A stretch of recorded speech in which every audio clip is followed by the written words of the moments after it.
नमस्कार मित्रांनो, अमेरिका आणि इराण यांच्यात युद्ध सुरू झालं आहे, होत आहे, नंतर थांबेल, सुरू होईल, काही कळत नाही आहे. पण एक मात्र खरं आहे की हल्ल्यांची तीव्रता वाढलेली आहे.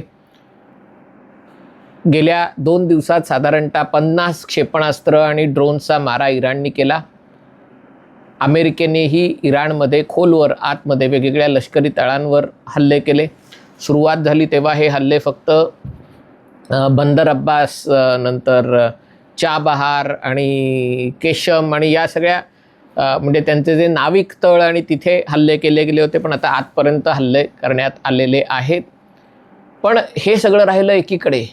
सगळ्यात धक्कादायक गोष्ट जर कुठली असेल तर डोनाल्ड तात्या ट्रम्प यांनी होर्मुझच्या सामुद्रधुनीतून बाहेर पडणाऱ्या जहाजांवर 20% कर लावायचा निर्णय घेतलेला आहे.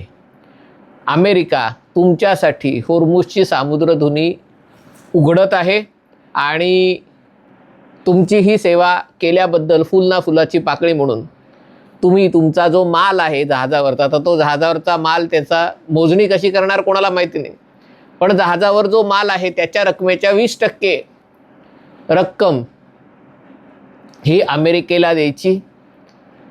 आता अशा प्रकारे पैसे गोळा करणाऱ्याला खंडणीखोरी म्हणतात. आणि अमेरिका जर ही खंडणी गोळा करणार असेल तर हे खरोखरच एक पचायला अतिशय अवघड गोष्ट आहे. अर्थात इराण जे करू पाहत आहे होतं तीही खंडणीखोरी आहे, पण इराणची खंडणीखोरी वेगळी आहे. आणि शेवटी इराणसारखे देश जे दहशतवादाला पाठिंबा देतात आणि जे ज्याला एक रोग रेजिम म्हणून ओळखले जातात, त्यांनी एखादी गोष्ट करणं आणि जगातल्या सगळ्यात मोठ्या लोकशाही देशाने अशी गोष्ट करणं हे म्हणजे समजण्यास अवघड आहे. आधी ट्रम्प यांचं वक्तव्य काय आहे ते आणि त्याची पार्श्वभूमी काय ते सांगून समजून घ्या. होर्मुझची सामुद्रधुनी, त्याच्यामध्ये इराणची हद्द, ओमानची हद्द, इराणनी पेरलेले सुरुंग, पाणसुरुंग वगैरे बघता जेमतेम 2-2.5 किलोमीटरचा मार्ग जहाजांच्या वाहतुकीसाठी खुला आहे. इराणचं असं म्हणणं आहे की अमेरिका आणि इराण यांच्यातल्या झालेल्या सामंजस्य करारानुसार 60 दिवस जेव्हा वाटाघाटी होणार आहेत तेव्हा इराण या वाहतुकीवर कर आकारणी करणार नाही, पण भविष्यात इराण आणि ओमान या जहाजांवर एक टोल सिस्टीम अंगीकारणार आहेत. म्हणजे या जहाजांना, तेलाच्या टँकरना होर्मुझच्या सामुद्रधुनीच्या बाहेर पडायचं असेल तर त्यांना एकतर इराणच्या किंवा ओमानच्या हद्दीतून, सागरी हद्दीतनं बाहेर पडावं लागेल आणि त्याच्यासाठी त्यांना इराण आणि ओमानला टोल द्यावा लागेल. अमेरिकेचा या गोष्टीला पहिल्यापासून विरोध आहे की अशा प्रकारे टोल आणि आंतरराष्ट्रीय कायद्यानुसारही अशा प्रकारे जे आंतरराष्ट्रीय जलमार्ग आहेत, जे कोणी बांधलेले नाही आहेत, त्याच्यावर कर आकारणी करणं हे अयोग्य आहे, हे नामंजूर आहे. पण तरी देखील आंतरराष्ट्रीय राजकारणात बळी तो कानपिळी हा नियम चालतो आणि हे युद्धविरामाला 6 आठवडे उलटले नाहीत तोवर पुन्हा एकदा ही धुमश्चक्री सुरू झालेली आहे. ज्या प्रकारे इराणनी अमेरिकेच्या नाकावर टिच्चून, म्हणजे अमेरिकेच्या 250व्या स्वातंत्र्य दिनाला इराणचे मारले गेलेले सर्वोच्च नेते आयातुल्ला अली खामेनी यांचं दफनविधी कार्यक्रम त्याच दिवशी ठेवला. अर्थात तो 4 जुलैपासून ते 9 जुलैपर्यंत, म्हणजे दफन प्रत्यक्ष नंतर 9 जुलैला वगैरे झालं, पण तो कार्यक्रम आहे तो 4 जुलैलाच ठेवला. आणि जवळपास 100 देशातून वेगवेगळे शिष्टमंडळं त्या कार्यक्रमाला आली. त्यामध्ये पाकिस्तानचे पंतप्रधान शहबाज शरीफही होते. पण पाकिस्तानच नाही, कतार असेल, सौदी अरेबिया असेल, अनेक अरब देशांचे नेते त्याला उपस्थित आले होते. सौदीचंही शिष्टमंडळ आलं होतं, हे त्यातलं विशेष बाब आहे. आणि त्यातनं असा संदेश देण्याचा प्रयत्न केला की इराणची राजवट अजूनही लढण्याच्या मनस्थितीत आहे. अमेरिकेचा दबाव आम्ही झुगारून टाकत आहोत. तुमच्या दृष्टीने आयातुल्ला अली खामेनी हे दहशतवादी असतील किंवा लेजिटिमेट टार्गेट असतील, पण आमच्यासाठी ते देशाचे सर्वोच्च नेते आहेत आणि कशा प्रकारे संपूर्ण देश शोकसागरात त्यांच्यासाठी बुडाला होता. आणि ही गोष्ट काय अमेरिकेला पटण्यासारखी नव्हती, आवडण्यासारखी नव्हती. तेव्हा ट्रम्प यांच्यावर पुन्हा टीका सुरू झाली. दुसरी गोष्ट, जसे म्हटलं की अमेरिकेला निवडणुका आहेत आणि या निवडणुका जर जिंकायच्या असतील रिपब्लिकन पक्षाला तर तेलाचे भाव कमी राहायला पाहिजेत. पण कमी म्हणजे किती कमी याच्याबद्दल पुन्हा शंका कुशंका आहेत.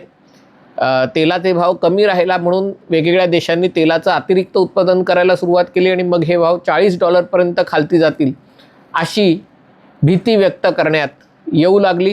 $40 भाव अमेरिकेलाही परवडणार नाहीत, कारण अमेरिकेत जगात सगळ्यात जास्त तेलाचे साठे असले तरी तेलाचं उत्खनन म्हणजे खोल समुद्रातनं किंवा जोगसत्ताच्या भाषेत संधी कपारीतून तेल काढायचं तर खर्च जास्त येतो. आणि त्यामुळे अमेरिकेला जर पैसे कमवायचे असतील तर तेलाचे भाव साधारणतः $65 असले किंवा त्याच्याहून जास्त असले तर अमेरिका त्याच्यातनं पैसे कमावू शकते. आखाती अरब देशात तसं नाही, कुदळीने खोदलं तरी काही ठिकाणी तेल मिळेल, एवढं कमी खोलीवर तेल आहे. आणि त्यामुळे जेव्हा भाव एवढे खालती येतील तेव्हा अमेरिकेने पुन्हा एकदा चला आता थोडी धुमश्चक्री करायला हरकत नाही, हाही त्याच्यामध्ये भाग असावा.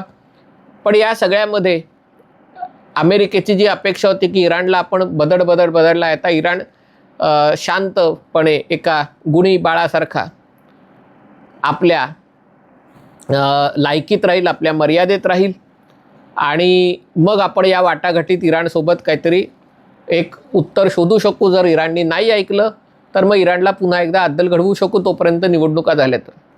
पण इराणमध्येही 2 गट आहेत. जसे म्हटलं की त्यांचा जो राजकीय गट आहे तो नेमस्तवादी मवाळ गट आहे आणि दुसरीकडे रिव्हॉल्युशनरी गार्ड कोर IRGC म्हणतात ते जहाल आहेत. आणि त्यांचं म्हणणं आहे की अजिबात थांबता कामा नये, अमेरिकेने आपल्याशी युद्धविराम केला याचाच अर्थ अमेरिकेने शरणागती पत्करली, अमेरिका आपल्याशी लढू शकत नाही आणि त्यामुळे आता मागे न जाता अमेरिकेवर चाल करून जावं, अमेरिकेवर दबाव टाकावा आणि त्याच्यातनंच या मोठ्या प्रमाणात खामेनी यांचा दफनविधी आयोजित करण्यात आला होता. आणि एवढंच नाही तर हे जो युद्धविराम झाला आहे त्याचं अंडरस्टँडिंग वेगवेगळं आहे. अमेरिकेचं म्हणणं आहे युद्धविराम झाल्यावर होर्मुझच्या आखातातून कुठूनही वाहतूक होऊ शकते. इराणचं म्हणणं आहे वाहतूक खुली आहे परंतु तू आमच्याच हद्दीतनं झाली पाहिजे. आणि म्हणून हे सगळं सुरू झालं. ही जे तेलवाहू जहाजं आणि किंवा कंटेनर शिप्स आहेत, एक सायप्रसचा झेंडा असलेला होता, ते होर्मुझच्या सामुद्रधुनीच्या मध्यभागातनं जायला लागलं. इराणचं म्हणणं आहे तुम्हाला वाहतूक करायची असेल तर आमच्या हद्दीतनंच केली पाहिजे. आणि ते त्यांनी ऐकलं नाही, तेव्हा त्यांच्यावर हल्ले केले आणि मग झटापट सुरू झाली आणि आता त्याचं पूर्ण युद्धात रूपांतर झालेलं आहे. यामुळे जहाजांची वाहतूक मोठ्या प्रमाणावर कमी झालेली आहे. काल जेमतेम 14 जहाजं पास झाली, जी साधारणतः रोज 125 जहाजं पास होत होती, होर्मुझच्या सामुद्रधुनीच्या बाहेर पडत होती. युद्ध काळात हा आकडा 1-2 असा आला होता. ती काल पुन्हा 14पर्यंत हा आकडा खाली घसरला. तेलाचे भाव $78 झाले. पुन्हा आता $78 ते कदाचित $90 $100 तेलाचे भाव जाऊ शकतील. मग कदाचित पुन्हा युद्धविराम होऊ शकेल. पण याच्या मागे जे ट्रम्प यांनी जे होर्मुझच्या सामुद्रधुनीला संरक्षण देणं आणि त्याच्या बदल्यात 20% कर आकारणी करण्याचं जे वक्तव्य केलेलं आहे ते अतिशय वाह्यात असं आहे. अशा प्रकारे अमेरिकेसारखा देश जर अशी बेकायदेशीर कर आकारणी करणार असेल तर ती खरोखर जगाच्या चिंतेचा विषय. अर्थात अमेरिकेच्या गुंडगिरीला विरोध कोण करणार हा प्रश्न आहे. भारताचं नौदल तिथे अमेरिकेला भिडू शकत नाही, लक्षात घ्या. अमेरिकेचं नौदल आजही तितकं प्रबळ आहे. चीनचंही नौदल अमेरिकेला तिथे भिडायला जाणार नाही. त्यामुळे अमेरिकेची जी मस्तवालपणा आहे तो आपल्याला सहन करावा लागेल. अर्थात अमेरिकेतच याच्या विरुद्ध लोक न्यायालयात जातील आणि कदाचित 2-4 दिवसातच ट्रम्प पुन्हा काहीतरी एकदा वेगळं ट्विट करतील. कारण अशा प्रकारे जहाजावर काय आहे आणि त्याची किंमत किती आहे हे शोधण्याचं अमेरिकेला काही प्रयोजन नाही आणि अमेरिकेचं त्याचं ते शक्यही नाही आहे. कारण अमेरिकेची जहाजं ही भर समुद्रात आहेत, ती होर्मुझच्या सामुद्रधुनीत नाहीत, सामुद्रधुनीच्या बाहेर आहेत. आणि त्यामुळे या जहाजांवरनं बाहेर पडणाऱ्या जहाजांवरचा माल तपासणं आणि त्याच्यावर कर लावणं आणि ते पैसे या सगळ्या गोष्टी बेकायदेशीर आहेत. परंतु ट्रम्प अशा प्रकारचा विचार करू शकतात, अशा प्रकारचं ट्विटवर किंवा त्यांच्या ट्रूथवर घोषित करू शकतात. हे चुणूक दाखवतं की जगात आंतरराष्ट्रीय राजकारणात काय गोष्टी होऊ शकतात आणि म्हणूनच आत्मनिर्भर भारत ही जी काही घोषणा आहे ती फक्त सवंग घोषणा नाही आहे, ती प्रत्यक्षात आणणं आवश्यक आहे. आणि म्हणून जे केंद्र सरकार इथेनॉलच्या मुद्द्यावर जोर अशासाठी देत आहे, कारण शेवटी हे आयात केलेलं पेट्रोल डिझेलवर तुम्ही अशा प्रकारे देशाच्या विकासाची स्वप्न बघू शकत नाही. आज ही गोष्ट, काल ही गोष्ट इराण करत होता, आज अमेरिका करते, परवा चीन करेल. आणि जोपर्यंत तुम्ही स्वतः खनिज तेलाच्या बाबतीत स्वयंपूर्ण होऊ शकत नाही, किंवा मग बायो फ्युएलचा वापर करू शकत नाही, किंवा मग स्मॉल मॉड्युलर रिॲक्टरच्याद्वारे न्यूक्लिअर हे करू शकत नाही, तोपर्यंत तुम्ही आत्मनिर्भरतेचं स्वप्न पाहू शकत नाही. ट्रम्प यांच्या या धमकीने या कटू वास्तवाची आपल्याला पुन्हा एकदा जाणीव करून दिली आहे. व्हिडिओ आपल्याला आवडला असेल तर कृपया लाईक करा, शेअर करा आणि चॅनल सबस्क्राईब करण्याची विनंती आहे. तुर्तास इथेच थांबतो. पाहत रहा MH48.